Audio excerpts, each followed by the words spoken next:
Bueno, bienvenidos a Conversaciones de Mentes. Mi nombre es Martín Molina y este es el primer episodio del año 2021. Han pasado muchas cosas desde la última vez que publiqué y no necesariamente voy a hablar de todas esas cosas hoy, pero voy a hablar de un par, y para hablar de ellas invité a Alejandro Fajardo. Alejandro es biólogo y matemático y además tiene maestrías en administración pública de la Universidad de Harvard y una maestría en ciencia política de la Universidad de Yale. Además de eso, Alejandro publica unas columnas semanales en Las Dos Orillas, y en esta conversación aprovechamos 3 de sus últimos artículos para hablar acerca de 3 temas. El primero sobre lo que sucedió en Estados Unidos, en la bolsa estadounidense, con las acciones de la empresa GameStop y cómo la inflación del precio de esas acciones fue coordinado o inspirado por un foro en Reddit que se llama Wall Street Bets, y cómo unas personas o muchas personas sin mucho poder lograron poner en una posición muy difícil a grandes inversionistas de Wall Street, incluso llevando a la quiebra a un fondo de inversión gigante que se llamaba Melvin Capital.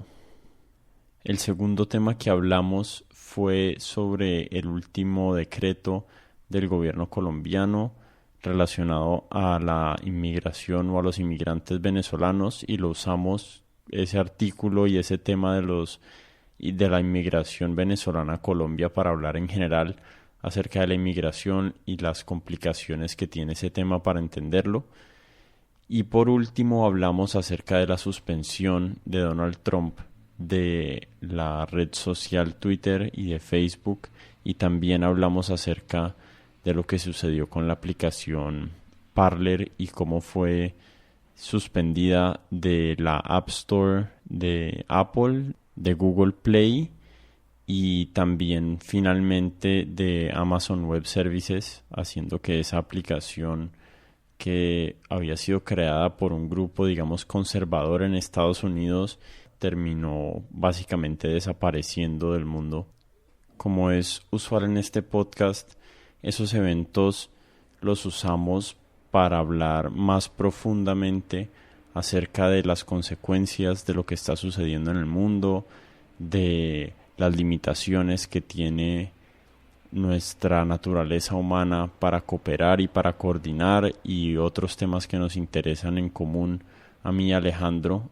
No siento que esta haya sido una conversación pertinente únicamente a los sucesos y a las eventualidades de este principio de año, sino que es una conversación más amplia acerca de la humanidad y de cuáles son los retos que tenemos que sobreponernos para lograr lo que creemos él y yo que son los objetivos, pues, de una humanidad sana, una sociedad saludable y en general un mundo mejor alineado con nuestros intereses como especie. Como siempre, los invito a suscribirse al podcast en Apple Podcasts, en Spotify o donde sea que lo estén oyendo. Y si me quieren escribir o contactarme, me pueden escribir a mi correo martin@codementes.com, o me pueden escribir en Instagram o en Twitter, y ahí estoy como @codementes. Para terminar, también los invito a los que sea que tengan ya la aplicación Clubhouse a que me sigan ahí, porque estoy pensando tal vez hacer algún evento o algo en vivo en esa aplicación, y me parecería muy interesante pues poder compartir ahí en la aplicación con ustedes. Sin más preámbulo, les dejo mi conversación con Alejandro Fajardo.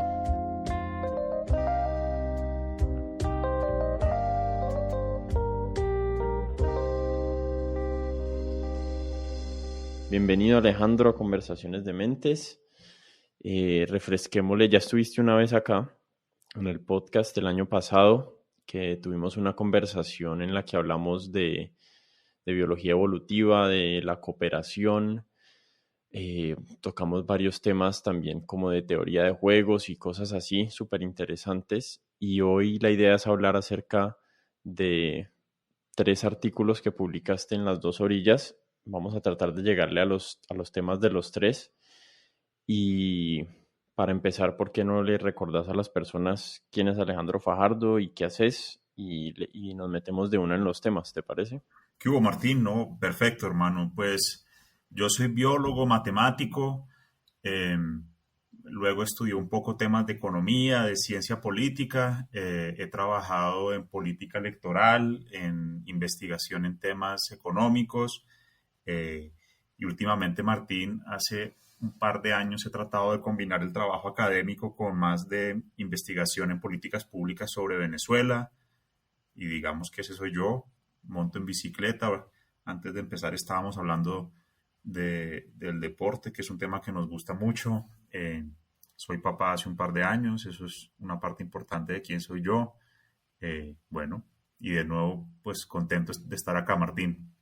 Estaba pensando inicialmente hablar de los artículos como en orden cronológico, pero cambié de opinión así como de último minuto y me parece bacano e interesante empezar con el artículo que escribiste sobre GameStop, que ya se me acaba de escapar el título y no lo anoté, pero era GameStop y algo tenía que ver con la guerra de las clases o algo así el título.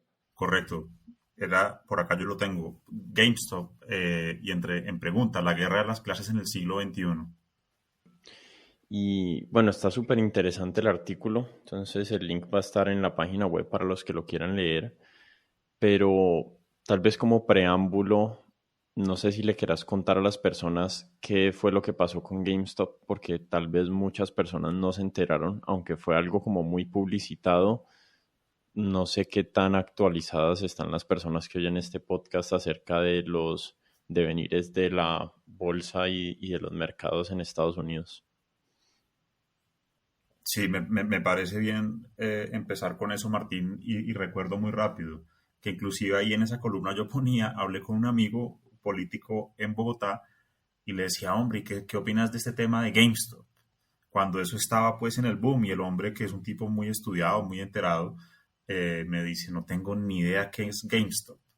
Y yo dije, bueno, cada quien vive en sus burbujas de información y en sus ocupaciones. El hombre estaba en ese momento redactando un artículo sobre el río Bogotá y a cuántos metros tenía que declararse una zona de emergencia. Y yo dije, esa es su preocupación ahora, y yo estaba pensando en GameStop, eh, que es un tema que nos gusta, Martín, de las burbujas de información. Muy rápido, GameStop es una tienda que vende videojuegos en Estados Unidos, muy famosa, en todo el país. Ha medio transitado al mundo online. Yo no soy experto en GameStop, pero es una tienda de videojuegos. Y hace un tiempo, Martín, y a todos los que nos están oyendo, un grupo de personas en Reddit, una red social relativamente pequeña, coordinan acciones en la bolsa. Es decir, alguien pone, vamos a comprar esta o revisen esta. Yo no estoy metido en eso, medio la miré para la columna. Eso es un mundo que yo no navego bien. Pero el cuento corto es, unos inmensos inversionistas, fondos de inversión en Wall Street, apostaron a que la acción de GameStop iba a bajar, que es una operación legal. Yo no soy experto en esas mecánicas financieras, pero entiendo la esencia. Y un grupo de personas en Reddit, no super inversionistas, sino personas muy sencillas, normales, desde cualquier lugar de Estados Unidos, empezaron a subir el precio de la acción, eh, logrando que los grandes inversionistas perdieran su apuesta. Estoy ultra simplificando una operación financiera y matemática compleja. Y la cosa fue tan profunda que estos grandes fondos de inversión perdieron miles de millones de dólares. Algunos inversionistas ganaron mucho de esos pequeños inversionistas. Eso no es transparente quién ganó, quién perdió.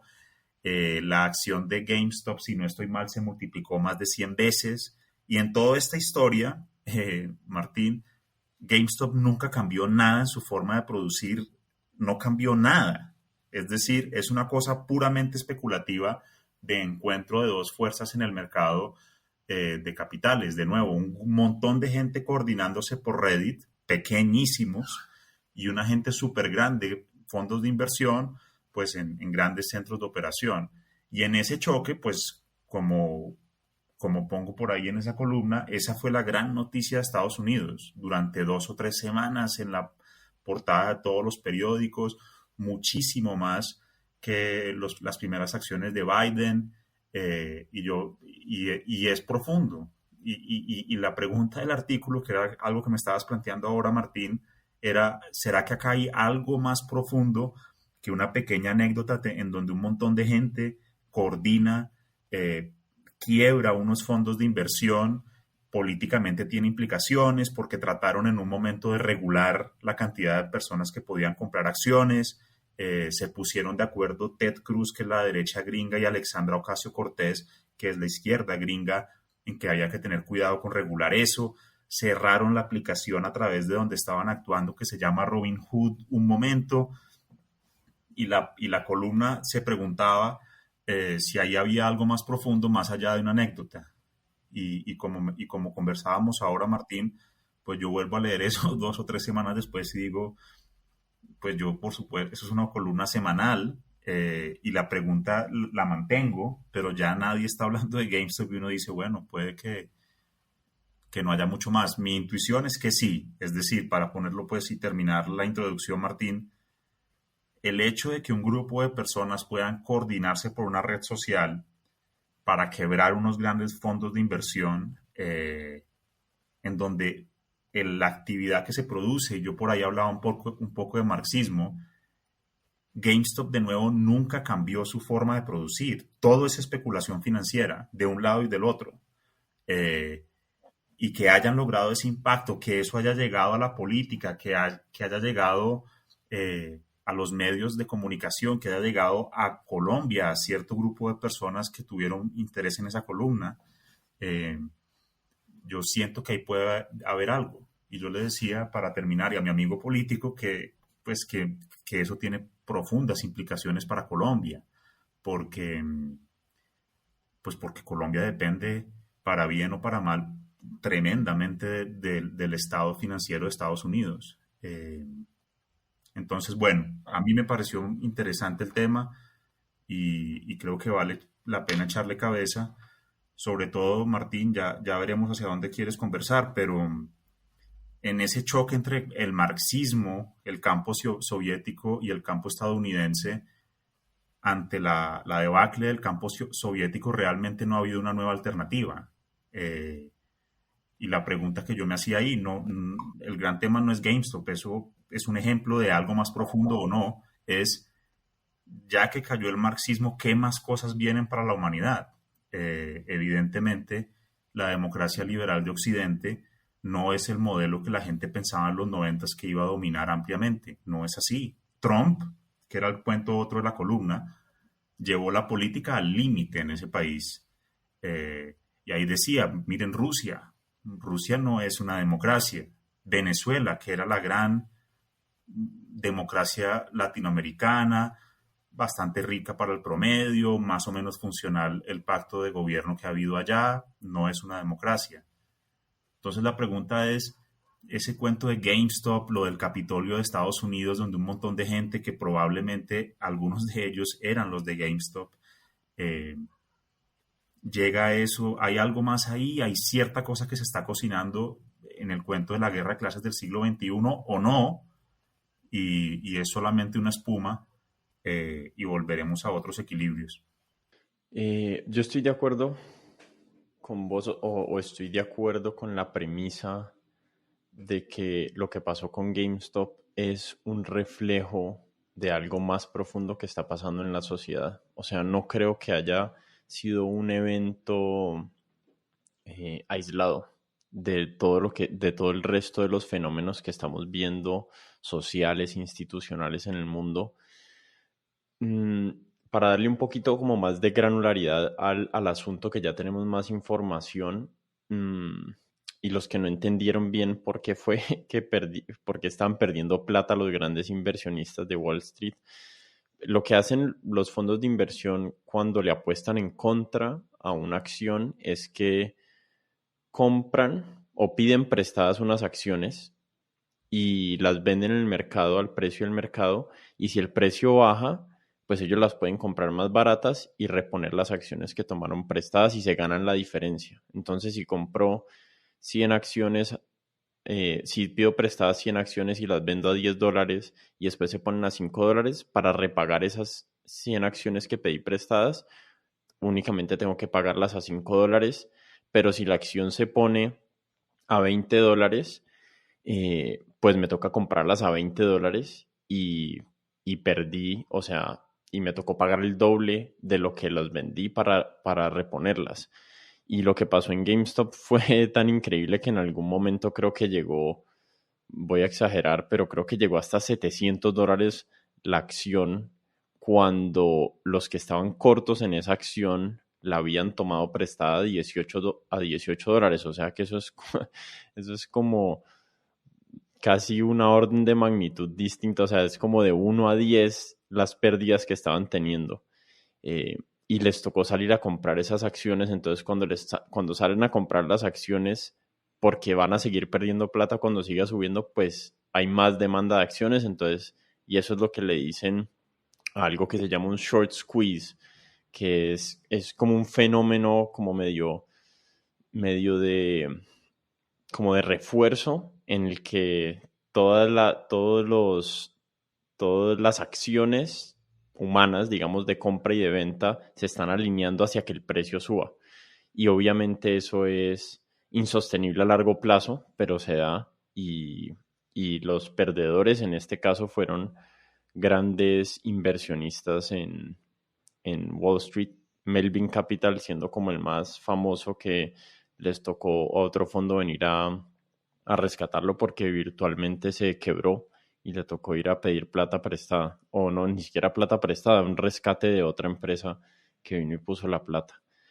Eh, pero volviendo al tema de qué es lo que está generando, de qué fue lo que generó ese, ese fenómeno de GameStop, yo tengo una teoría un poquito amplia que podemos ir como afinando o afilando, y es como una sensación que estamos de alguna forma como en un momento de decadencia institucional, de estas instituciones que han existido por siglos y no han podido adaptarse a las evoluciones tecnológicas del fin del siglo XX y principios del siglo XXI. Y eso hace que estemos viviendo como en una yuxtaposición cultural, tecnológica y política insostenible.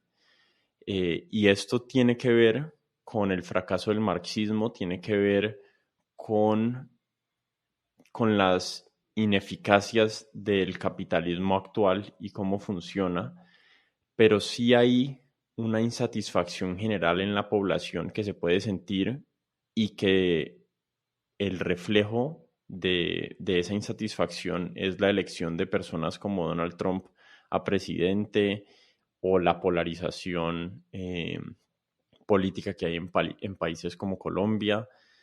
Eh, pero yo sí creo que esa tensión que se siente y que va a dar lugar a que estos fenómenos sigan sucediendo es eh, como la coexistencia insostenible de sistemas políticos que no se han actualizado y un mundo cultural y tecnológico que está avanzando y que avanza como a unos pasos agigantados, súper acelerados y cada vez va a ser más tenso, más tenso, más tenso, hasta que de alguna manera o se reviente o encontremos alguna forma de actualizar las instituciones, porque no creo que la tecnología vaya a dejar de evolucionar.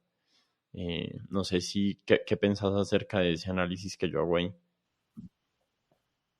Yo lo comparto esencialmente, Martín, y comento muy rápido dos elementos que trajiste.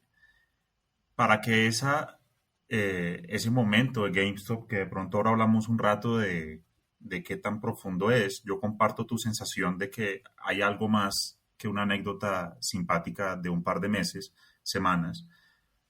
Para que eso pudiera darse, tuvo que ocurrir que existía Reddit, en donde esta gente puede hablar con unos usuarios anónimos y pueden coordinarse. Y para que el Capitolio pudiera ser tomado por esas personas, tuvo que haber existido la aplicación Parler. No, esa no sé si en Colombia se usa, yo no la conozco, pero en Estados Unidos jugó un papel en la coordinación. Y también, para que se pudieran ejecutar esas compras, tenía que existir la aplicación en el celular Robinhood.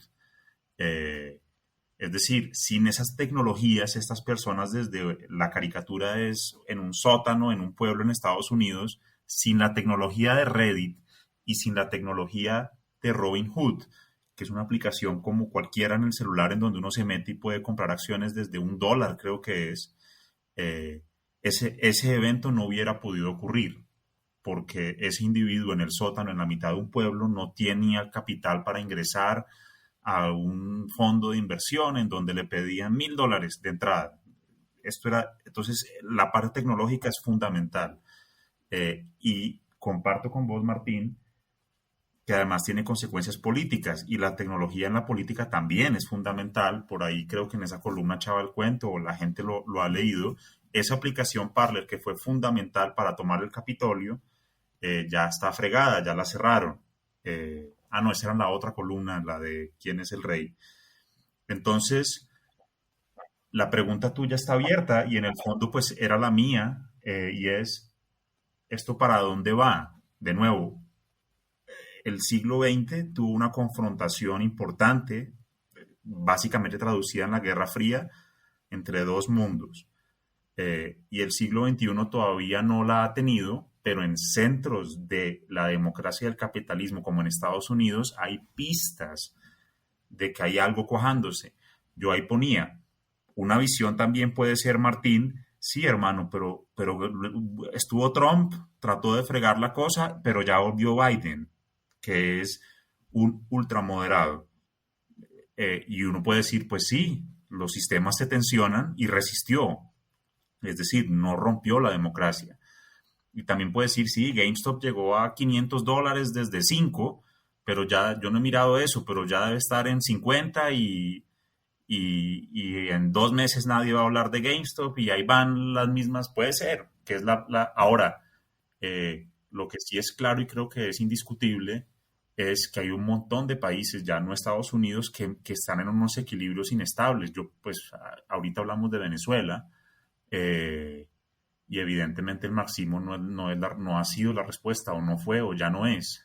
Em, pero creo que esa es una pregunta muy interesante, Martín, y que ojalá la gente le eche cabeza porque estamos en medio de algún tipo de transición en los sistemas dinámicos. Yo lo estudiaba hace mucho tiempo. Este no es un estado estable, pues, social. No creo. Sí, de alguna manera no hay ningún estado estable social, o sea, las sociedades están en constante evolución y cambio, pero digamos que si hubiera alguna métrica o algún indicador de tensión en un sistema, yo sí creo que estamos acercándonos como a lugares en los que ha estado la humanidad antes, no sé. De Hace acuerdo. poco estaba leyendo un libro sobre la caída o la confrontación entre el imperio persa y el imperio romano y como el surgimiento del imperio árabe. eh, y habían como unas ideas y nociones que yo leía en el libro y yo decía, uy, esto me suena a lo que está pasando ahorita, como la hiperpolarización, bueno, eso es constante, eso en mi opinión ha sido una constante de la humanidad moderna, digamos, así haya tenido picos y valles, pero no sé, como no sé cuáles son exactamente las similitudes, pero sí cuando leo acerca de estos periodos de grandes cambios, siento que hay condiciones similares a las que estamos viviendo ahorita. Me parece preocupante porque no siempre, como la idea revolucionaria es como derrocar el sistema y surgir algo mejor, pero si la historia nos ha enseñado algo es que de las revoluciones no necesariamente sale o surge el progreso.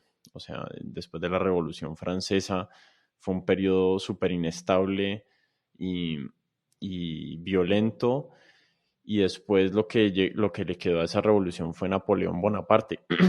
Y la revolución rusa lo mismo. O sea, lo que trajo la revolución rusa en muchas maneras fue a Lenin y a Stalin. Pero si hay algo que uno siente, que yo siento, no, vos lo decís en tu columna y es algo como una sensación y es difícil de poner en palabras. Claramente si uno tiene más experticia y conocimiento técnico lo puede poner en términos cuantitativos, pero no puedo sacudirme esa sensación de que estamos en un momento de cambio y de tensión y no sé cómo va a ser la resolución de ese momento. Sí, escuchándote, Martín, me acordaba de un autor que a mí me gusta mucho que se llama Tony Judt, Judt. Él murió, pero el tipo, pues, una de sus grandes tesis, o no tesis, observaciones era la socialdemocracia europea dejó un gran vacío, porque en medio de ese final del siglo XX, el centro izquierda de Europa, llamémoslo así, o no, socialdemocracia, fue una respuesta importante, donde había ciertos estados de bienestar. Después de la Segunda Guerra, muchos países en Europa lograron crear eso, un estado de bienestar, un sistema de educación pública sólido, atención en salud, derechos sociales para los pensionados, etcétera, etcétera. Y eso fue como un modelo. En Colombia, eh, sectores del Partido Liberal en los 80s, 90s miraban hacia allá como uno, la centroizquierda buscaba ese camino y lo que este tipo Jude, que es un gran autor, en un librito muy bueno que se llama Algo va mal, es el que tengo en mente, dice, ese grupo, ese espacio político se quedó sin ninguna respuesta. El estado de bienestar no supo reinventarse, yo no sé si está cruzado por parte de la tecnología, hay unos temas raciales que se han cruzado, por ejemplo, en países como Francia, en donde eso es una tensión muy, muy intensa que no era así. Y Francia era como el gran modelo de estado de bienestar, más allá de los escandinavos, que son pues, más distantes y de otra dimensión.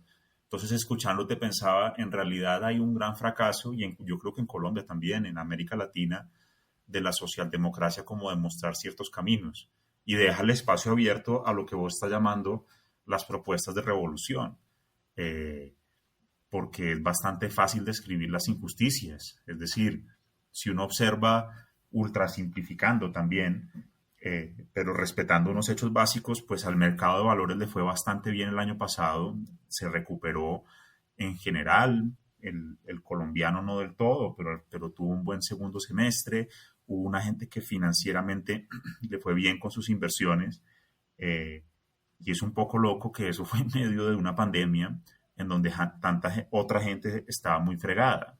Y esa tensión, describir esa tensión es bastante fácil, eh, y hacer gritos revolucionarios también. A mí me atraen, por supuesto que me atraen muchas gritos revolucionarios. A mí me chocan muchas maneras como funciona el sistema actualmente, eh, pero será ya la vejez que también empiezo a ver con temor, como vos decís, hay unos caminos mal recorridos. El que yo conozco más de cerca, por supuesto, es Venezuela. Eh, yo probablemente me hubiera sentido atraído por partes del discurso de Chávez cuando empezó. Eh, Describía una desigualdad real, una corrupción real, todo eso era real y era maluco y era chocante, también marcado por injusticias raciales y salió muy mal para la gente más pobre. Además, yo no es que esté diciendo que salió mal para los ricos de Venezuela, sí, pero también para la gente más pobre. Pero está bacano, Martín, yo creo que es un tema para los próximos años, eh, cómo estas tensiones van evolucionando. Sí, como devolviéndonos un poquito al tema de GameStop, y fue un tema que vos tocaste y que hace muy interesante lo que sucedió, es como ese grupo de personas que viven allí o que existen ahí en Wall Street Bets, que es el grupo de Reddit, como que lograron sobreponerse a tal vez dos de los grandes retos que tenemos como humanidad, que es como alinear sus incentivos para lograr cooperar y después lograr coordinar. Y esos han sido, en muchos sentidos, dos de los grandes retos de los que queremos ver un sistema renovado y distinto. Listo, vamos a tumbar lo que sea que hay, pero ¿cómo lo reemplazamos con un sistema o un modelo que los incentivos estén alineados con la mejor versión de una sociedad humana? De ahí podemos incluir un montón de descriptivos: justa, igual, digamos, fructífera, creativa. No sé, hay un montón de maneras que podemos describir la sociedad ideal, pero una gran parte de los problemas para llegar allí son esos dos problemas: la cooperación y la coordinación. ¿Qué pensás de eso? Que estás total, y ese es el cuento de esas columnas, y lo hablamos en el podcast pasado. eh, Exactamente, lo increíble es, sí, porque uno puede tener Reddit y Robinhood, y yo pongo en un foro, oiga, ¿qué les parece si compramos GameStop? Y la gente dice, huevón, ¿por qué vamos a comprar GameStop si GameStop está igual hoy y no me parece? Y yo digo, no, para joder a esta gente. Pues sí, pero jódalo con su plata, no con la mía. Y hasta luego, pues, la tumbada de GameStop. eh, y es increíble lograr la acción colectiva, que en el fondo es, pues, el de lo que hablábamos en el podcast pasado. A mí me parece lo más apasionante es cómo ciertos grupos logran resolver el problema de acción colectiva, y otros no. Y el problema de acción colectiva, ¿cuál es? Muy sencillo, que el interés individual de un individuo ultra racional usualmente es no cooperar. Ese es el dilema del prisionero, que yo creo que es un modelo muy lindo para que cualquiera que esté escuchando que no lo haya visto lo mire. En Google está explicado bien. En general, cuando uno está en esos dilemas de más de uno, pongo un ejemplo, entonces la gente dice, bueno, el cambio climático. Entonces uno dice, bueno, vamos a proteger el cambio climático. Y entonces cada uno tiene que poner una parte. Ese es un ejemplo de acción colectiva. Vamos, y cada uno incurre unos costos para el beneficio común, que la atmósfera sea cuidada y el mundo tenga un mejor ambiente. Pero el hecho de que yo no saque un carro hoy, realmente la diferencia es marginal frente al gran problema, y a mí me sirve un montón sacar el carro y estoy cansado para montar en bicicleta, etcétera, etcétera. Entonces, los incentivos míos en general no están alineados, o yo pudiera querer un mejor ambiente, pero el costo que yo pago, el individuo racional en general no lo paga. Otro ejemplo más político. Una pregunta clásica en la ciencia política es: ¿por qué la gente vota? Mi voto no cambia nada. Si va a ganar, nunca en la historia ha ganado nadie por uno. Y para votar me toca ir a hacer la fila, etcétera, etcétera. Votar parece un acto irracional, y sin embargo ocurren estas cosas, y la pregunta, pues, que te gusta a vos y a mí también es: ¿cuándo esos problemas de acción colectiva se resuelven? Y esta gente de GameStop lo resolvió y es muy difícil. ¿Por qué lo resolvió? Porque el primero puso y el segundo dijo, no, a mí me suena, vamos, y eso empieza a subir, y ya luego en un momento es fácil. Eh, Ahora, Tal vez era porque existía ese, ese caldo de como de elementos necesarios para que pegara la idea. O sea, tal vez en otro momento, en el 2004 no habría pegado, así existiera la tecnología, pero ahorita ya después de la caída del mercado del 2008-2009 y esta nueva crisis económica, pues como que ya hay más, no sé, tal vez hay más voluntad y más mentalidad de asumir riesgos.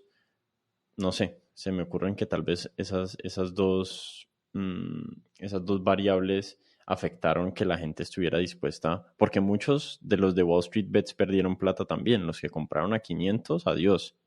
sí, sí, esa puede ser, pero yo creo, hemos tratado dos temas que nos gustan a los dos, pero que yo sinceramente pienso que son para la vida intelectual y para la gente que le gusta pensar, que es seguramente la que está escuchando esto, hemos planteado dos temas bien interesantes. Uno, esa tensión económica, política que estamos sintiendo, hacia dónde va, qué corrientes pueden liderar alternativas eh, al modelo de democracia liberal de mercado. Y el otro es bajo qué condiciones va a ser exitosa la acción colectiva en la humanidad en este momento. Que será, pues lo tiro muy rápido, Martín, el tema de la otra columna, la más reciente, y era una profesora de la Universidad de Yale en Estados Unidos que tiene un modelo muy lindo en donde dice la acción colectiva política en un país se ve afectada si la migración puede ocurrir y explica por qué. Eh, que de nuevo es un tema de acción colectiva y yo lo traía en la columna, Martín, con la decisión del gobierno de otorgar un permiso temporal a los migrantes y refugiados venezolanos, y yo pensaba o planteaba ahí, más allá de la discusión sobre los efectos en Colombia que se ha dado, la pregunta era, Martín, bueno, ¿y eso qué implicaciones tiene para Venezuela? Y esta profesora con su modelito, que por supuesto es discutible, pero es bonito como lo plantea, es, pues para la gente en Venezuela va a ser más jodido meterse, participar de acción colectiva. ¿Y por qué? Es un modelo racionalista, dice ella, y demuestra matemáticamente. Uno puede discutir sus premisas, pero la demostración ahí está, la pongo en palabras. Si yo estoy, pongamos, en Venezuela, y yo sé que yo en cualquier momento, si esto está muy jodido, me voy a Colombia y hay un permiso temporal y lo puedo acceder a eso, estoy simplificando. ¿Para qué me voy a ir a protestar contra Maduro si en cualquier momento yo sé que eso puede matarme? Y ahí no estoy exagerando. Y el modelito de ella tiene ese camino, y el otro, Martín, es no solo si yo, supongamos que yo estoy tan fregado que no me puedo ir, pero si yo sé que mi vecino en cualquier momento se puede ir, yo estoy pensando, ¿yo a qué voy a salir si este de al lado eventualmente se va a ir y me va a dejar solo? Entonces, la predicción de ella para Venezuela sería bastante sombría, y de nuevo, vuelve al tema que hablábamos. En el fondo de esa discusión está cuándo puede haber acción colectiva. El contrafactual de ella sería, Martín, si los venezolanos no pueden salir de Venezuela, por la razón que sea, pues hay más incentivos para protestar, porque uno dice, bueno, yo no tengo para dónde ir, pues protesto acá. En cambio, si yo digo, bueno, yo me voy. Y bueno, esa profesora está haciendo eso un libro, y el libro está basado con evidencia bastante sólida en México, en donde muestra que cuando la migración a Estados Unidos no ha sido posible, ha habido mucha más presión en México para liderar ciertas reformas, especialmente en temas agrarios, y que cuando la migración ha sido posible, hay ciertas válvulas de escape y no hay ciertas reformas. Por supuesto, eso luego tiene un montón de calificativos y de espacios en los que el argumento no funciona, pero, pero pues como verás, lo que escribí ahí ese día era de nuevo alrededor de acción colectiva y pensándolo, tratando de combinar trabajo académico con hechos actuales.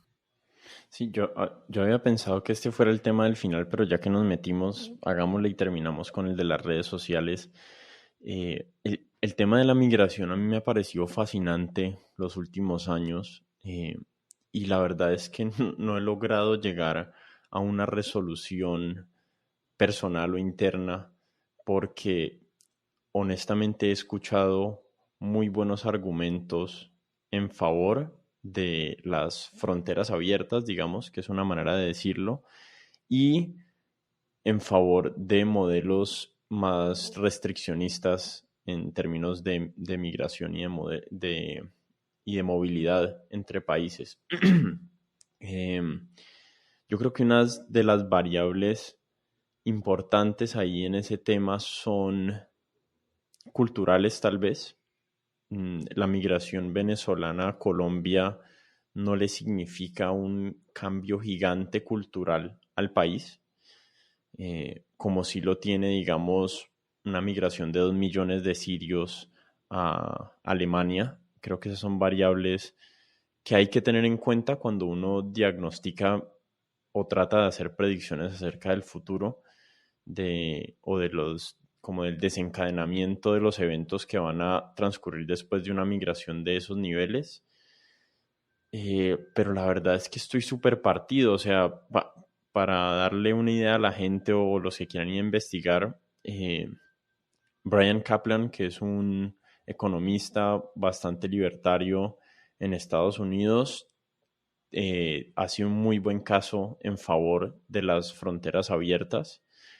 Y por otro lado está el matemático y economista Eric Weinstein, que tiene un modelo en el que cuando hay migración masiva de mano de obra calificada a los países,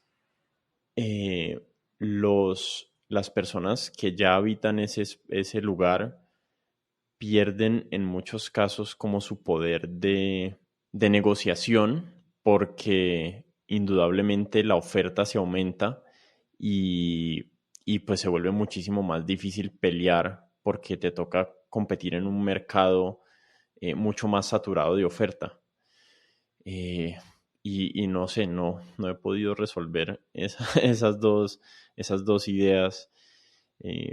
Del otro lado también está Noah Smith, que también es otro economista súper interesante, que también es pro migración y no solamente es uno de esos asuntos que no he podido como tener una posición clara, al menos internamente y mentalmente, sobre en qué casos es beneficioso y cuáles son los problemas que puede tener. Eh, ¿vos, ¿Vos has llegado a alguna conclusión propia o estás en un lugar similar al mío? Pues me parece que le metiste ahí una variable que no la había pensado en esos términos, pues por supuesto no aplica acá, que es ese tema cultural, que es complejísimo. De nuevo, ahorita hablábamos de Francia, en donde ese modelo de socialdemócrata no fue capaz de responder a eso. Y la respuesta en Francia ha sido Le Pen. Y esa señora tiene un poder y un éxito y va a poner a Macron contra las cuerdas. eh, y en parte es por un fenómeno migratorio, por una nueva generación de franceses, porque son franceses nacidos en Francia, que no es el ideal de la República de los ochentas. Entonces, me parece que eso es un elemento fundamental. Yo no estoy calificado, no tengo una opinión fuerte sobre eso. Y como bien decís, pues acá no aplica, en el sentido de que muchas de estas personas, pues, son colombianas, y que la cultura venezolana es similar a la colombiana. Entonces, pues yo no he llegado a una conclusión, Martín. Mi sesgo es a favor de fronteras abiertas, especialmente en donde la gente en Venezuela y en regímenes autoritarios vive inmensa represión, con mayor razón. Por eso me pareció muy buena la medida del gobierno a grandes rasgos, sin haber estudiado el decreto palabra por palabra, pero la esencia del planteamiento, ahí ponía, Martín, me parecía si algo, primero, que respeta la dignidad humana, segundo, y ahí citaba, y lo podemos poner en las notas de la conversación, algunos autores eh, que argumentan que la migración venezolana puede y ha traído ciertos beneficios económicos. Y si esos dos no funcionan porque el debate es legítimo, me parece la más pragmática, porque la alternativa es ¿cuál? Colombia no controla esa frontera, Venezuela tampoco, y si la represión sigue van a seguir viniendo. Entonces podemos decir no, no se puede, y tenemos acá millones de personas y todos nos miramos las caras diciendo no, estas personas no existen y todos sabemos que existen. Entonces decía, si a usted no le funciona la parte de dignidad humana, si no le convence la intuición económica porque es compleja, pues ojalá le convenza la parte pragmática de más o menos tener cierto orden y un poco de información. Alguna gente dice, eso era porque el gobierno de Duque lo que quería era pedir plata para vacunar venezolanos. Yo no tengo ni idea y tampoco me importa. Pero si es así, pues mejor saber cuántas personas hay y que haya vacunas para esas personas, porque si los venezolanos en Colombia no se vacunan, acá nunca va a dejar de haber COVID. y en fin. Entonces, ahí hay un paper que lo tenemos que compartir, Martín, yo no lo he leído, de Ana María Ibáñez, Dani Bahar y Sandra Rosa, no sé si lo viste, de esta semana, eh, que estiman en mucho detalle eh, los efectos de la primera ola de permisos en términos de empleo, integración económica. Ana María Ibáñez es de las economistas colombianas más importantes. eh, Dani Bahar es de Brookings Institution, venezolano, y Sandra Rosas, profesora en California. Te digo, pues, yo vi el tweet ayer, eh, pero para que los oyentes lo lean o lo miren y en la próxima lo conversamos a ver que eso ya es con datos de Colombia. Entonces, resumo, eh, yo me siento muy orgulloso de ser colombiano algunas veces y una de ellas es con esta medida. Me parece generoso, me parece bien planteado, eh, y espero, pues el planteamiento en general es que esto puede salirle bien a Colombia. Los venezolanos en promedio son personas jóvenes, en promedio están bien educados, esto en relación con la población colombiana, eh, y ojalá puedan tener algún tipo de integración más formal y traer sus capacidades a Colombia. Última anécdota, yo iba a una cafetería en Bogotá y la persona, bueno, un día me atendió una mesera y era evidentemente venezolana y yo iba a esa cafetería todas las semanas y me fui haciendo amigo de ella y de repente a las 2 o 3 semanas descubrí, bueno, esa señora era ingeniera, la mesera. Eh, y poco a poco ella fue creciendo, terminó siendo la gerente de esa cafetería, y ya van en 2 o 3 sedes, no sé con la pandemia qué ha pasado, pero, pero yo decía, esta es una mujer que está muy bien formada, con muchas ganas de salir adelante y puede tener ciertos procesos de transformación y aportarle a colombianos. Tenía más formación que el dueño de la cafetería, eh, y así pasa con otras personas. Ahora, también hay personas en una condición de pobreza absoluta, porque en Venezuela el 96% de los hogares son pobres. eh, y entonces, pues yo creo en la dignidad humana y si en Colombia se puede organizar, atender, pues eso es clave. Y lo último, Martín, para no echar más carreta de Venezuela o de este tema es, ahora, todo esto es un cuento, un papel muy lindo si la financiación internacional no aumenta. ¿Por qué? Ese es un trabajo de Bahar. Ahí podemos poner el link al blog. En la columna está el hipervínculo. La crisis migratoria venezolana está muy mal financiada por la comunidad internacional. Y lo que Duque sabe, y por eso trabajo al de la ONU, Grandi, es si acá no hay plata del exterior, por supuesto, esto va a ser un papel muy bien redactado, como tantos en Colombia, en donde no va a cambiar nada, y antes puede ser peor porque la gente va a estar frustrada. Y la xenofobia es una tentación bastante fácil a la que el espíritu humano acude. Entonces, si acá la gente, los países ricos no ponen unas platas, no ponen cierta capacidad técnica, pues Colombia no puede responder a ese reto que se plantea ese estatuto. Mm.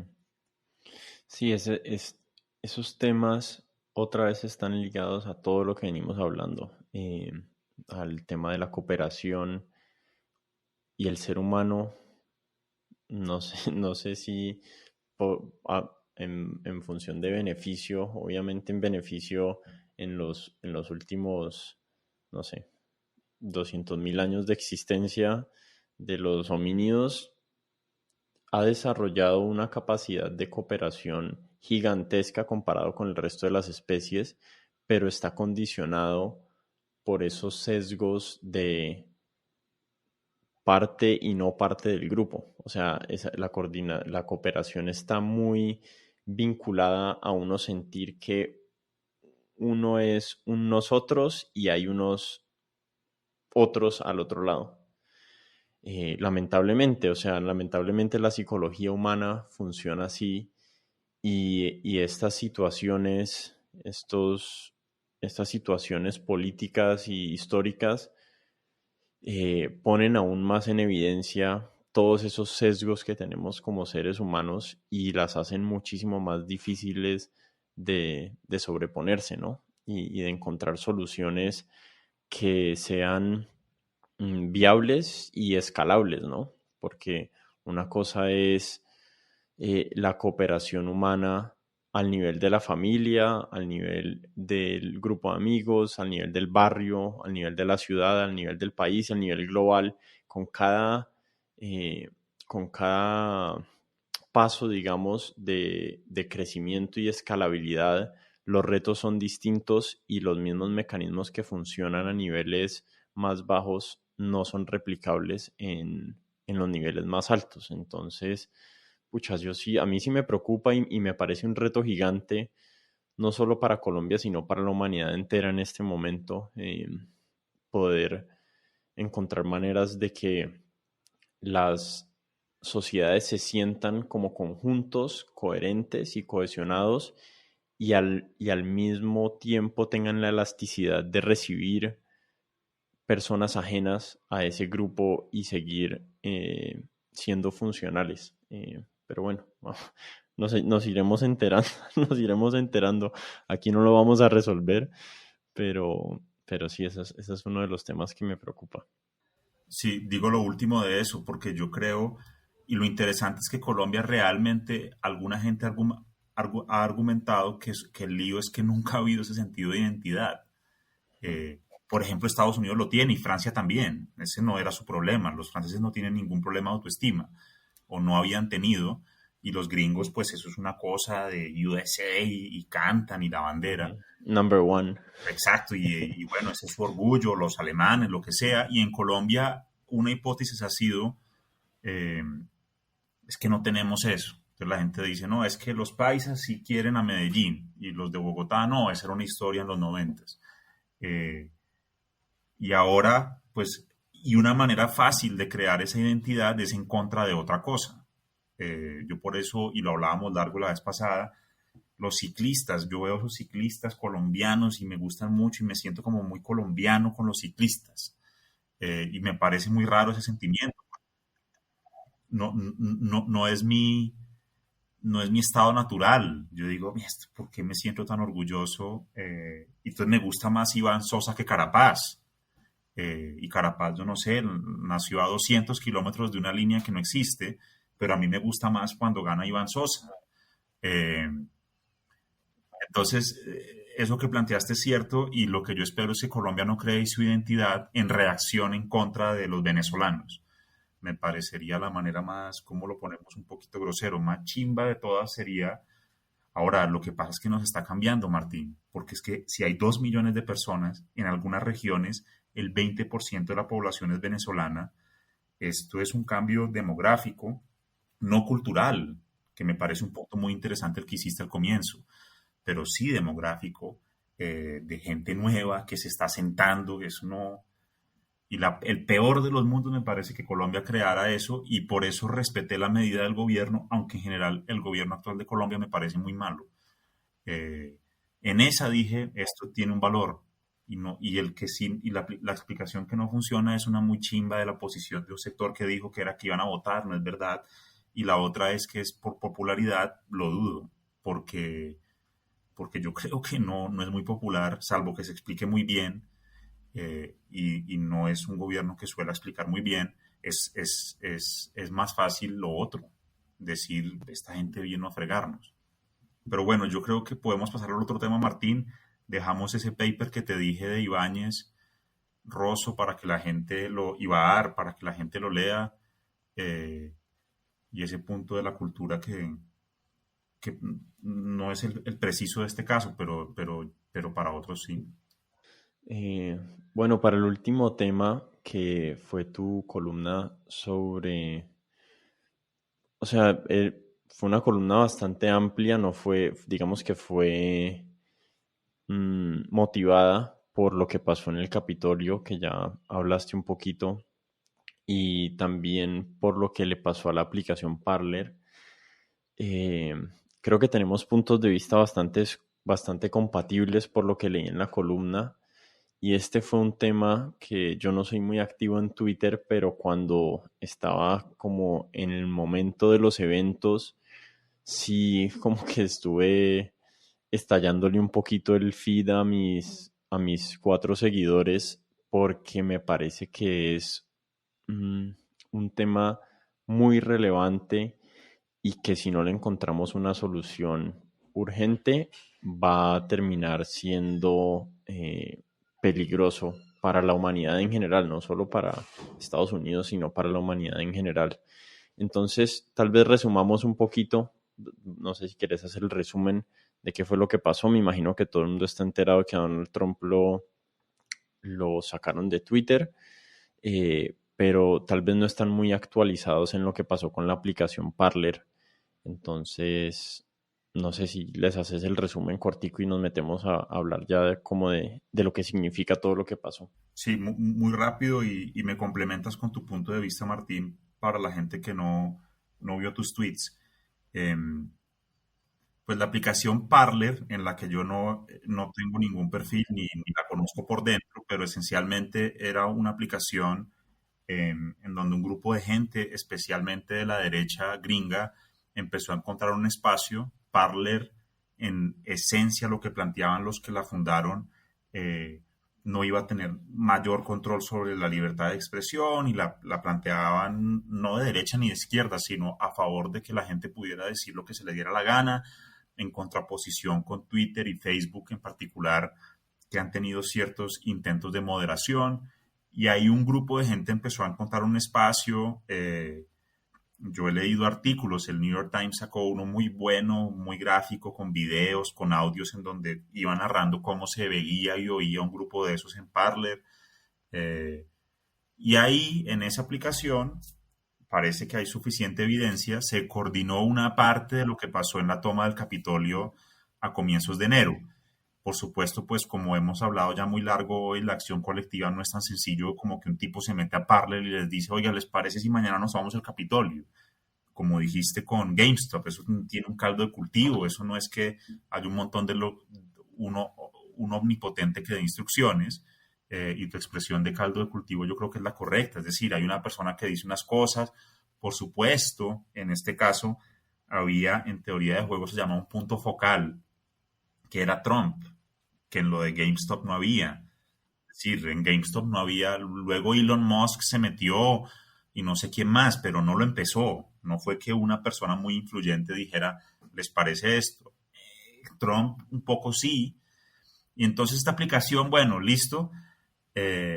Y luego, lo que yo entiendo, seguramente Martín tiene más detalles que yo técnicos, poco a poco, varios de los grandes empresas de tecnología estadounidenses cerraron el espacio a Parler. Salió del App Store de iPhone, de la de Android, y luego trataron de moverla a otro lugar y poco a poco le fueron cerrando las puertas en los servidores, tanto Amazon como Google. Y al momento de escribir esa columna, yo no he seguido exactamente, no sé si hoy Parler está activa, no sabría decirlo hoy, pero hace un mes, básicamente dejó de existir porque no tenía el espacio tecnológico para operar.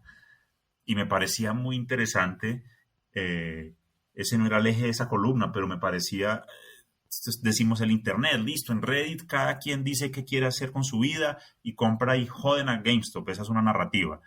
Y otra es, una gente trató de hacer unas cosas en Internet, los de Parler, el señor que yo oí hablar no eran un nazi, era un señor libertario, supongo, no sé, y echaba su cuento de que él creía que la gente tenía que decir, y básicamente por decisión de unas pocas personas no pudo existir, porque son 3 o 4 empresas, no es que fuese una opinión democrática o 1000 empresas, no, son Amazon, Google, Apple, y Android, no sé, 5. Y cuando esas coordinaron, ellas decían que no coordinaron eso en ese momento, y puede ser verdad además, básicamente dejó de existir, como dejó de existir Trump en Twitter. Yo no, yo ahí planteaba, exacto. No estoy diciendo que yo esté a favor o en contra, lo podemos debatir y como dijiste ahorita que hablábamos un rato antes del podcast, el tiempo pasa y uno empieza a ver lo que opinaba y uno decía, ah, de pronto esto fue una bobada o yo veía una tendencia y no era sino el afán de ese día. No estoy diciendo que yo esté en contra de que Parler no exista, probablemente sí estoy en contra de que no exista, solamente observaba, eh, pues que la fregaron bastante rápido y son muy pocas personas. A mí la imagen que me impactó de esa semana, Martín, era Jack Dorsey, el CEO de Twitter, en la Polinesia Francesa. Es un tipo que tiene unas búsquedas de la meditación, de aislarse, del ayuno, es decir, es un personaje que estaba bien aislado y lo que traducían era básicamente este tipo decidió él solo sacar a Trump de Twitter, que ahí decía un tipo que nos interesa a vos y a mí, Naval Ravikant, decía, pues si usted puede silenciar a un rey, usted es el rey. Eh, y yo decía, puta, este huevón está entonces en sus vacaciones en la Polinesia Francesa y básicamente solo. Sí, había un pequeño comité en Twitter, pero él decidió que Trump no podía estar más y eso no es menor. Es decir, la voz de Trump sinceramente se silenció y a lo mejor para bien. Yo solo planteaba es, bueno, el hombre entonces es Jack Dorsey, pero estamos claros en que ese es, porque empezaba esa columna diciendo, por ahí oía en un libro, mataron a Julio César que porque iba a ser una dictadura, una monarquía en Roma antigua, y llegó Octavio y lo que hizo fue eso. Entonces, no sé, Jack Dorsey a lo mejor me cae muy bien, me parece bacano las búsquedas que él mantiene, pero estamos claros en quién decide qué y si eso es lo que queremos. ¿Cómo la ves vos, Martín? ¿Cómo complementar con tu posición? Yo creo que hay, yo creo que hay como dos historias paralelas. Yo creo que la de Trump va por un lado y la de Parler va por otro lado. Creo que hay diferencias como muy puntuales en esas dos historias. Los voy a tratar de condensar aquí. Donald Trump había infringido los términos y servicios de Twitter muchísimas veces históricamente durante su presidencia y antes de eso, poniendo los datos de las personas en la plataforma y básicamente incitando a campañas no de violencia física, pero sí como de violencia o de ataques digitales a personas que o sea, el man, digamos, les mandaba sus seguidores al que sea que no le cayera bien, si era Condoleezza Rice en su momento, o podía ser eh, la stripper con la que tenía el pleito legal, y él sí había usado como arma Twitter especialmente con sus fines, digamos, políticos y en muchas ocasiones personales. Entonces, no me molestó tanto ver la desaparición de Donald Trump.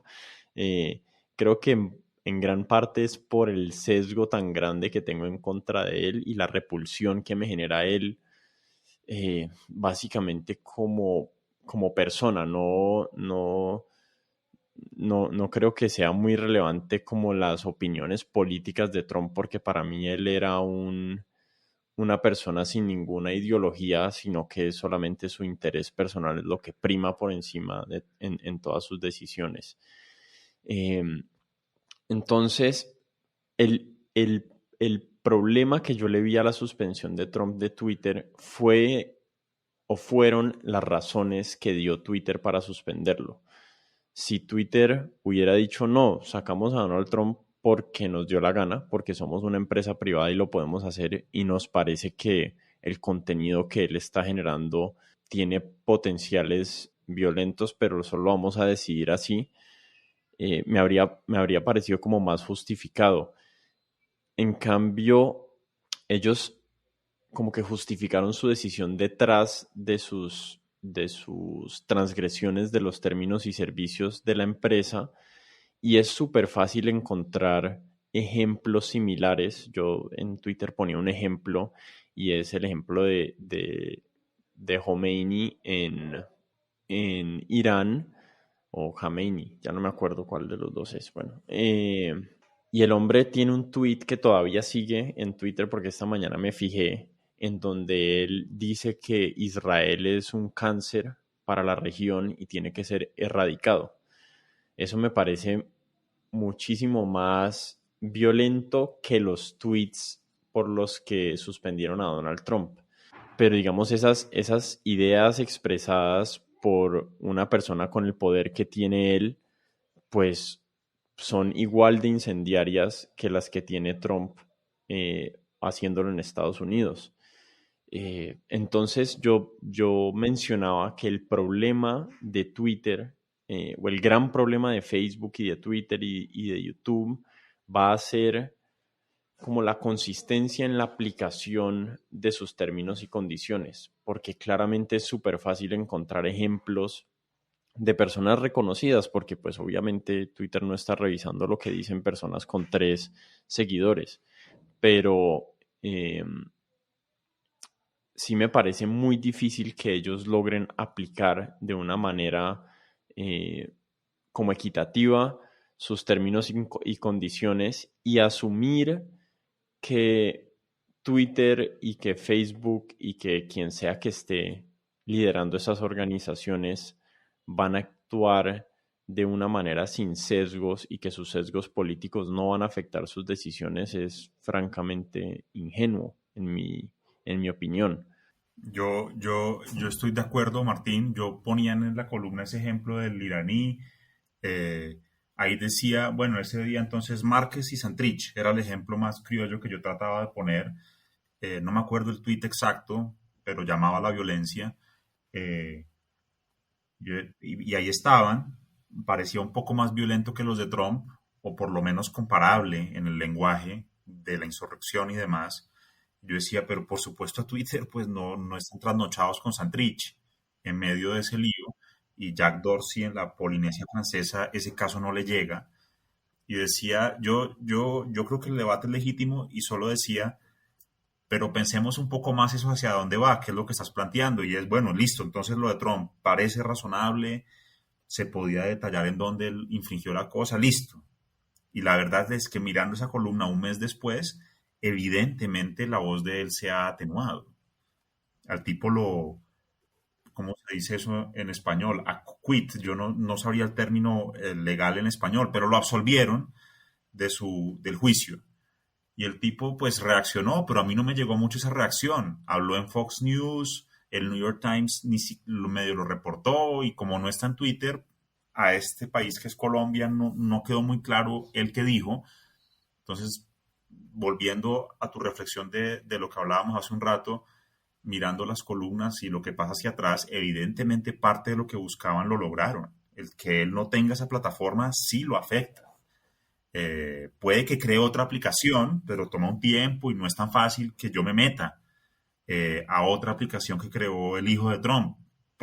Puede que me meta, pero se va a demorar un montón. Entonces, bueno, lo afectaron. Y tu planteamiento para terminar lo de Trump es exactamente el que a mí me motiva, y es perfecto, pero estamos claros quién lo decidió, cómo, por qué, y estamos claros que está enredado a futuro. Mataron a Julio César y llegó otro que hizo la dictadura que querían evitar. Eh, y me parece que en ese primer debate de Twitter, que a mí en general no me gustan mucho, pero por lo menos los observo, eh, y bueno, y estas 3 jugadas más adelante, ¿cómo se ve? En cualquiera de las dos posiciones, porque uno dice, bueno, y si Trump dice mañana, ¿qué les parece si vamos a crear una guerrilla en Manhattan? Y evidentemente hay un público que hubiera ido y matado a una gente.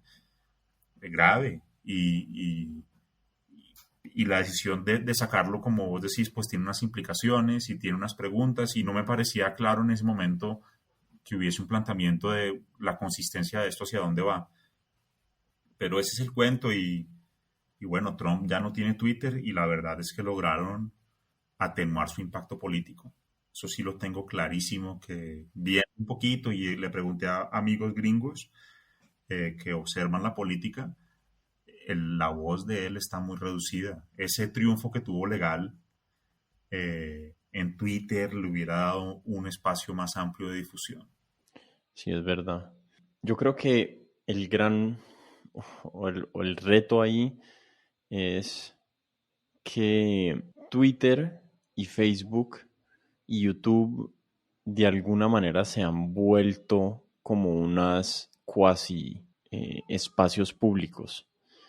Y si queremos vivir en una democracia donde la idea es que como sociedad tomemos las decisiones de cómo se deben regular esos espacios públicos, si esos espacios públicos están en manos de empresas privadas, quienes sus incentivos principales es la rentabilidad, porque esa es la realidad de esas empresas, pues estamos como relegando nuestra voluntad y nuestra capacidad de toma de decisiones a unos muy pocos individuos, eh, y se nos vuelve y se vuelve como el conflicto entre, bueno, estas empresas son como una utilidad pública o son empresas privadas, porque ya cuando se vuelven tan gigantes, incluso hay empresas privadas en otras áreas, digamos, de telecomunicaciones o de prestación de servicios públicos como la energía, la luz, el agua, que están obligadas a no discriminar por ninguna razón política o racial o de ningún tipo a las personas que les prestan servicios.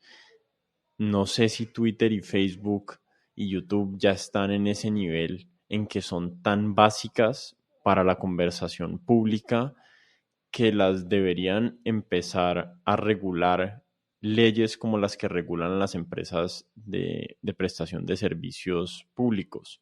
Esa es como una de las ideas. Yo no estoy tan en favor de esa idea, no me gusta, no me gusta tanto porque no creo que el gobierno vaya a hacer un mejor trabajo regulando, y además existen todos los retos de cuál gobierno, porque es que Twitter existe en un ámbito global y no todos los gobiernos tienen las mismas reglas. Y yo puedo ver los tweets de una persona en China o en Irán o en Afganistán o en Polonia. Eh, yo creo que van a surgir soluciones dentro del espacio como del blockchain y de las aplicaciones descentralizadas que van a ser mejores soluciones como a esa necesidad de espacio público. Y sí, y ahí van a ser como unos espacios tal vez más democráticos y unas condiciones más democráticas las que rijan quién habla y cuándo se oye, porque claramente los incentivos de estas empresas gigantes de monetizar a sus usuarios con pauta han afectado qué tipo de contenido es el que más se ve y cuál es el que más se comparte. Entonces, es un tema muy complejo ahí que no sé si tenga una solución fácil, pero yo le apunto, espero que avances tecnológicos más descentralizados logren resolverlo, porque no creo que los gobiernos o las empresas vayan a lograr hacerlo por ellos mismos. Yo creo que esa analogía es muy buena, Martín, la del espacio público, y cualquier persona la entiende. Eh, Esa es una muy buena analogía para pensar en esas redes. Solo para quizás pasar rápidamente a Parler, diría, lo que tienen en común esas historias son los jugadores. Es decir, que son muy pocos jugadores poderosos los que deciden. En el caso de Trump y Parler, eh, coincido en que son historias distintas. eh, pero me parece buena esa explicación, esa metáfora, esa analogía del espacio público, Martín. Yo, sí, yo quiero ver qué pasa, porque si pasamos rápido a lo de Parler, diría, pues la tesis más, mentiras, voy a hacer una observación a favor de los gobiernos, y es, que es mi posición personal, es, a mí me atrae, lo que me atrae más de la visión del gobierno participando en algún tipo de regulación, es la idea de que el gobierno representa a alguien, en el sentido que en unas condiciones más o menos democráticas, los que deciden, yo digo, bueno, entonces, no sé, ganó la elección Iván Duque y esa persona que ganó, eso tiene unas consecuencias y yo pude votar no por él y perdí. Eh, Mi choque era ver a Jack Dorsey muy ignorante de ciertas cosas, porque lo he oído hablar de ciertas cosas. Decía, puta, este es muy poderoso, es el rey. Yo no tengo rollo yo estoy de acuerdo con él en esta, pero seamos claros el poder que tiene. Y nadie lo eligió, o lo eligió su habilidad para crear un negocio muy exitoso. Y yo lo que planteo es, estamos claros que el poder es de ahí. Él no fue que heredó ese poder, no estoy despreciando muy hábil, muy buena idea, bien, yo respeto lo que él ha logrado, pero estamos seguros que ese es. Ahora, el rollo es cuando los gobiernos pues no funcionan y no representan, que pasa muchas veces, pero solo diría eso. Decía para lo de Parler Martín que la tesis más, yo no sé, libertaria, pro mercado sería, pero es que esto es muy sencillo. Si a usted no le gusta Twitter, sálgase de Twitter y cree su red social, hermano. Esa es la vida, ese es el mercado de redes. Y lo que quedó claro, Martín, es, no es tan fácil, no es tan fácil porque hubo unos que dijeron, sí, está bien, el mercado de las redes, a mí no me, yo no tengo Instagram ni TikTok. Entonces yo soy un usuario y es más o menos trata de estar en dos. Eh, y la respuesta de un sector había sido, es que así es la vida, cree su red, si no le gusta Twitter. Y hubo una gente que la creó, puede que a mí no me guste, no me metí, no me apasiona hablar con los que iban a tomar el Capitolio, eh, pero no la pudieron crear. No sé si ya lo resolvieron, pero evidentemente no es tan sencillo. Que ahí viene tu analogía del espacio público, también funciona para pensar en Parler, en quiénes son los dueños de los servidores, qué poder tienen de monopolio o no. eh, pero la historia que contábamos, que si no le gusta Twitter, cree su propia red social, no funciona, no es tan fácil. Claro. No, no es real cuando uno ve que en realidad está en las manos de 4 empresas, que en realidad son 4 individuos, porque está Jack Dorsey, está Mark Zuckerberg, está Jeff Bezos, y está el CEO de Google, que son realmente los que toman las decisiones. O sea, esas personas son bastante autoritarias en sus decisiones dentro de su empresa. Tienen mucho poder. Exacto, yo leía lo de Dorsey, Martín, te interrumpo ahí. Literalmente el artículo era, el tipo estaba en la Polinesia Francesa, estaba sin señal en un momento, luego estaba desayunando y fue cuando él dijo, listo, saquen a Trump, que lo sacaron. Él había estado medio conectado, pero ese es el nivel de poder. Y si él decía, no, no lo saquen, no sale. No es que... Y a lo mejor un grupo de gente en Twitter mandaba una carta protestando de empleados. Eso pasa. Pero literalmente ese fue el momento de decisión en donde lo sacaron. Este señor contestó el teléfono después de su retiro del día y dijo, listo. Eh, y te digo, yo no soy particularmente fuerte en tecnología, pero para mí lo de Parler fue muy crudo ver, en realidad no la pueden tener la vaina. El tipo este de Parler decía, no podemos funcionar, esto se cerró. No era que vamos a programar más rápido esta noche, no, no, no. Es que no estaban los servidores, no la puede tener. Eh, Literalmente. Y no es que no, yo voy a desarrollar más servidores, pues yo no tengo ni idea de eso, pero lo que el tipo decía, esto no es tan fácil y no va a pasar en el corto plazo. Ahora, a lo mejor el mercado lo resuelve. No, para nada es fácil, pero para los que dicen que no, pues que ahorita ya el tema no es crear en su propia red social, sino consigan sus propios servidores, pues ya después se va volviendo cada vez más complejo, ¿no? Entonces te toca montar tus propios servidores, pero pues esos servidores tienen que estar en alguna parte y si no te reciben los servidores en el país X o el poder, digamos, gubernamental logra regular para que no reciban tus servidores en algún país o la influencia que tienen el gobierno, digamos, americano para que un país no te reciba los servidores.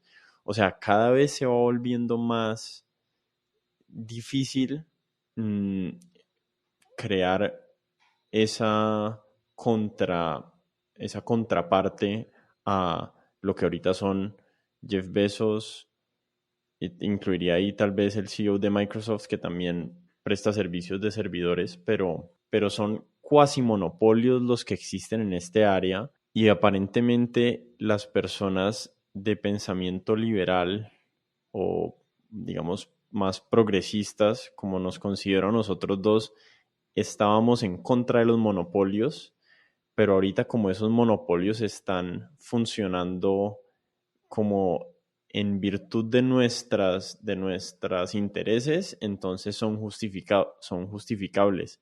Y eso me ha parecido súper como difícil de tragar de las opiniones de muchos intelectuales que no ven que en este momento el gobierno y el lobbying de Amazon y de Twitter en muchos sentidos está alineado con sus intereses políticos, pero fácilmente podría no estarlo. Y Peter Thiel podría ser el CEO de Google y Peter Thiel apoyó a Donald Trump en la campaña. O Peter Thiel creo que tiene un porcentaje grande de acciones en Facebook y creo que está en la junta directiva. Y si por alguna razón se volviera el presidente de esa junta directiva, pues entonces ya las decisiones no estarían tan en pos de los ideales políticos de los demócratas en ese país. Entonces, creo que leí en algún lugar de tu artículo algo en la historia del César, y es que el tema con el autoritarismo es que muchas veces está disfrazado como antiautoritarismo. Esa es exactamente esa historia del César, que para evitar que el emperador disolviera el Senado, lo asesinaron y el que lo reemplazó terminó disolviendo el Senado. Entonces, yo creo que hay algo similar que está sucediendo, pues un fenómeno similar que está sucediendo en este momento en Estados Unidos y tal vez a nivel mundial. Creo que otra analogía interesante es la guerra contra las drogas. Y es que cuando nos planteamos una idea y no tenemos claros los costos de ejecutar esa idea, como que podemos idealizar mucho el fin, que es, bueno, una sociedad donde no hayan drogadictos o no haya, no sé, narcotráfico. Sí, Martín, yo creo que además ese es un buen punto como para dejar la esencia de lo que hablamos hoy, que en el fondo es lo que busca un podcast como ese, y yo trato en las columnas, es jodido hacerlo semanalmente, a veces sale bien, otras veces mal, pero es como decirle a la gente, más allá de lo que opine Martín o yo, es que era el cuento, era Sócrates, pues, o sí creo que la vida que vale la pena es la vida examinada, y es creo lo que tratas de hacer acá y yo también, y es pues por lo menos invitar a la gente a que piense en esto. Yo no tengo la respuesta, tengo muchas dudas y cambio de opinión, eh, y como te digo, y vos también, hay veces digo, bueno, pero esto lo estoy pensando porque me favorece en lo que en lo que creo, eh, pero el punto tuyo es, y yo lo ponía ahí, era pues por lo menos que la gente que oye esto sepa en qué mundo está viviendo y pensar un poquito hacia dónde van las cosas, que es lo que no cabe en algunas discusiones de redes. Y en este podcast sí, vamos 1 hora y media, las columnas mías son largas, yo sé que pudieran ser más cortas, pero lo hago a propósito de decir, este es un momento de la vida en la que el que le guste esto, que no son las masas, ni mucho menos el número de lectores, pues lo lee largo y hay varios temas, y a mí eso me parece chévere, también trato de decirlo, no desprecio el poder de lo corto y lo simple, pero creo que no hay ninguna posibilidad de echarle cabeza a esto muy corto, Martín, porque es difícil, porque hay varios argumentos, y yo creo que esa invitación está buena y es decir, opine lo que quiera, pero trate de pensar a varias jugadas, que es lo que yo siento que a veces no hacemos, por el afán de estar opinando, me incluyo además. Y después, bueno, esto cómo se ve en un año. Hay último punto, Martín, que de los gobiernos que me quedé pensando, lo que no, hay un punto tuyo clave, es que Twitter, pues no hay ningún gobierno sobre Twitter en el fondo. Entonces no es tan fácil la respuesta mía de decir, pues que yo me siento más tranquilo de saber que en el comité, en el Senado, hubo unos gringos que votaron por esos senadores que Jack Dorsey, sí, pero en China es otro cuento y es complejo, hermano. Sí, bueno, creo que cumplimos el propósito de dejarles más preguntas que respuestas a a las personas de este podcast, que, que en realidad sí es el propósito final, en mi opinión. O sea, cuando nos conectamos, vos me preguntaste que por qué yo hacía esto, y en gran parte es porque lo disfruto tener conversaciones con personas como vos y disfruto pensar acerca de estos temas y tratar de resolverlos en mi mente, pero creo que el valor para las personas que lo escuchan es como ver a alguien o a algunas personas tratando de en tiempo real resolver algún problema o entender algún fenómeno y ver que que soy y somos vulnerables a obviamente equivocarnos y a tener opiniones con las que después estamos en total desacuerdo. Y eso ha pasado en este podcast. Yo he pensado, uy, yo dije unas cosas hace 10 meses que ya no creo. Y he pensado como en hacer un podcast de resumen. Estas son todas mis ideas que he actualizado en los últimos 12 meses. Pero creo que también le irá sucediendo a los oyentes que ellos me vayan viendo evolucionar en mi pensamiento y en mi forma de organizar mis ideas y entender el mundo y no sé, y eso es como un proceso compartido con las personas que invito. Siempre después de un podcast bueno me quedo pensando y muchas veces he actualizado cosas que creo derivadas de conversaciones como esta. Entonces, siempre es un placer tener personas así como vos y yo creo que es como alimento para la mente y para la vida. La paso siempre bueno, Martín, espero volver pronto y coincido. Que el que haya escuchado esto diga, "Ah, estoy en desacuerdo, pero pensé un rato, les los invito a que lo escriban, a que hagan su propio podcast, a que opinen. Yo le tengo mucha fe a la gente, Martín, a que la gente piensa, escucha y decide. Eso puede ser ingenuo a veces, pero creo que contenidos como este, de nuevo, donde hay complejidad y hay dudas, son un alivio pues, para los tiempos que Qué bueno, vivimos. bueno, Alejandro, no sé, tal vez invitemos a la gente a leer tu columna, no sé cuál es el link, y a seguirte en Twitter, que ahí es donde publicas todos tus...